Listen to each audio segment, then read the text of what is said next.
Mga kabola, mga kapito, para makabawas tayo ng problema sa laro, ito gawin natin. Okay, good morning mga kapuso, kapito. Okay, gagawa na po tayo ng huddle. Ito yung maikling pag-uusap. Ginagawa natin during semis at saka finals para mabawasan natin yung problema. Antidote. Okay, pero bago po ang lahat, nais po natin may shoutout at batiin yung ating kasamahan sa hanap buhay na isang grupo rin ng referee. Ito po ang SBP Ibor, Bataan Chapter, headed by Commissioner Arnel S. Nicdao. At syempre, yung pagbati na yan mula sa ating kaibigan kay Sir Aris Layog ng Canada. Okay, umpisa na po natin. Number 1, tatawagin natin yung both teams. Papatawag natin sa announcer. Pagigitnain natin sa gitna ng playing court. Okay, kukunin ng head referee o ng crew chief yung mic.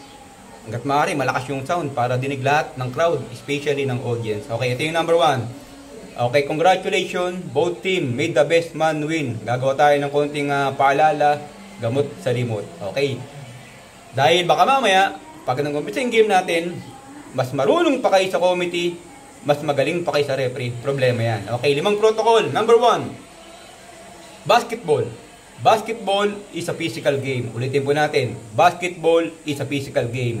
Lot of contact. Ito po yung mga pwedeng mangyari o makita natin during the game.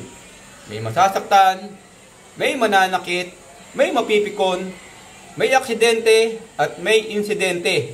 Lahat ng bagay na yan pwede nating makita kapag tayo naglaro na. Kaya kung ayaw po ninyong masaktan, ngayon pa lang, umuwi na kayo ng bahay, uminom kayo ng kape, o kaya laro na lang kayo ng chess. Okay, pangalawang protocol.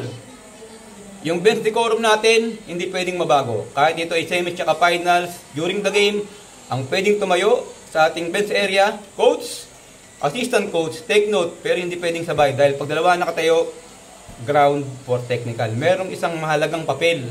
Ang coach, assistant coach, team captain, na inyong gagampanan. Pag nagkaroon po tayo ng special situation, at pangalawa ng fightings, okay, kayo lang po ang pwedeng pumasok sa loob ng playing court na walang paintulot ng referee, table official, at ng commissioner. Ano gagawin?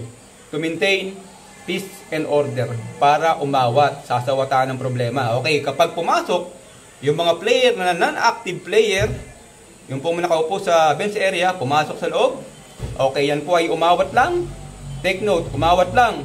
At nagparticipate according kay FIBA, lahat ng papasok sa loob ng playing court, yung non-active player, kahit na umawat yan, o kaya makipag-participate, automatic disqualified po kay FIBA. Okay, yan po yung ating ruling. Kaya hanggat maaari, pakiusap lang, yung mga player na nasa labas, wag na wag kayong papasok. Pabayaan nyo ang coach, assistant coach, team captain, at saka ng referee. Okay, pangatlong pakiusap at protocol para maiwasan natin yung mga technicalities. Coach, players, audience, kasama ng audience, pakiramdam po ninyo may foul at saka violation, huwag nyo na pong hanapin o kaya harapin yung referee para i-contest yung tawag o kaya kung walang tawag. Dahil ang continuous complaining is a ground for technical. Ano lang ang pwedeng gawin? Clarification, magkaiba po yan. Paglilinaw, pagpatay po ang oras, sa harap ng table official, mag-uusap po tayo ng maayos, merong respeto at paggalang sa isa't isa. Yung mga sarcastic na galaw, bawal po yan. Okay? Pang-apat, para sa audience na merong malaking ginagampanan, kapag may narinig po kami dyan na act of violence at may nagpupustahan, hindi po namin papayagan yan. Ito po ang gagawin natin. Pag may narinig kami nagmumura, minumura player, minumura table official, especially minumura referee, itigil po tayo ng game.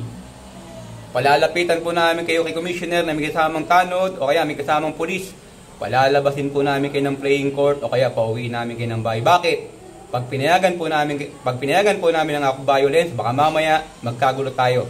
Mati-trending po tayo kay Facebook dahil lahat po ng tao ngayon ay may cellphone. Okay. Ano mangyayari?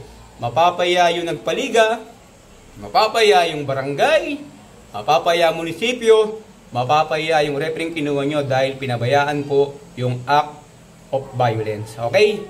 Panglima. Ito na po yung last, panglima. Yung parte ng referee. Okay, dahil ito ay semis tsaka finals ha. May pagkakataon po, isang dip ako lang. At may pagkakataon po, isang dangkal ko lang.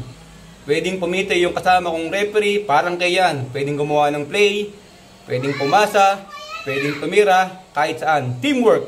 Kung teamwork kayo, teamwork din po ang tatlong referee. Okay? At syempre po, yung protocol, hindi pwedeng mabago. Bago tayo mag-celebrate, yung spirit ng sportsmanship, hindi pwedeng mawala. Ang gagawa nito, pangungunahan ng coach, assistant coach, team captain, yung winning team. Lalapit sa losing team, mandatory yan, obligado. Makikipagkamay. Okay? Good luck! Thank you! Ayan po yung mga kapito, mga kapuso, yun po yung maikli nating huddle during the game. Sana po, kung meron kayong nakakuhang idea at pinatutunan, bahagi natin sa iba. Muli, ito po, ito yung Roger. To God be the glory. Thank you!